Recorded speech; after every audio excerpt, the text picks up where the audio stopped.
দলের main man যখন মাঠে থাকে না তখন দলকে ধুঁকতে হয়।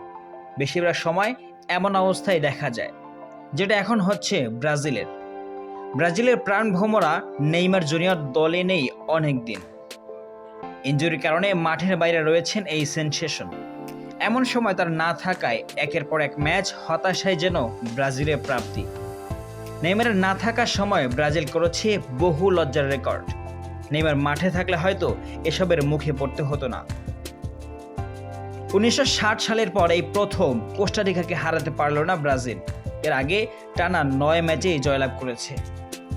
1998 সালের পর প্রথমবারের মতো যুক্তরাষ্ট্রকে হারাতে ব্যর্থ ব্রাজিল। এর আগে টানা 11 ম্যাচে জয় পেয়েছে। 2001 সালের পর প্রথমবারের মতো উরুগুয়ের বিপক্ষে হেরেছে। 2014 সালে জার্মানির বিপক্ষে 7 গোলে হারের পর প্রথমবারের মতো 4 গোল হজম করেছে ব্রাজিল সেনেগালের বিপক্ষে। বিশ্বকাপ কোয়ালিফায়ারে নিজেদের ইতিহাসে এবারই সবচেয়ে বাজে শুরু করেছে ব্রাজিল।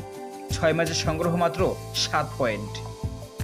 নিজেদের ইতিহাসে প্রথমবারের মতো বিশ্বকাপ কোয়ালিফায়ারে টানা 3 ম্যাচ হেরেছে। এর আগে কখনো এরকম হয়নি ব্রাজিলের। বিশ্বকাপ কোয়ালিফায়ারে নিজেদের ইতিহাসে প্রথমবারের মতো নিজেদের মাটিতেই হারের দেখা পেয়েছে।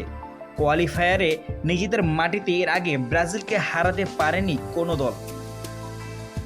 বিশ্বকাপ কোয়ালিফায়ারে নিজেদের ইতিহাসে প্রথমবারের মতো কলম্বিয়ার বিপক্ষে হেরেছে, যা একটি লজ্জার বিষয়। এত সব লজ্জার রেকর্ডেও একটি ম্যাচেও ছিলেন না নেইমার জুনিয়র। তাই এটা বলাই যায় নেইমারকে ছাড়া ব্রাজিল যেন হারতেও হিমশিম খাচ্ছে।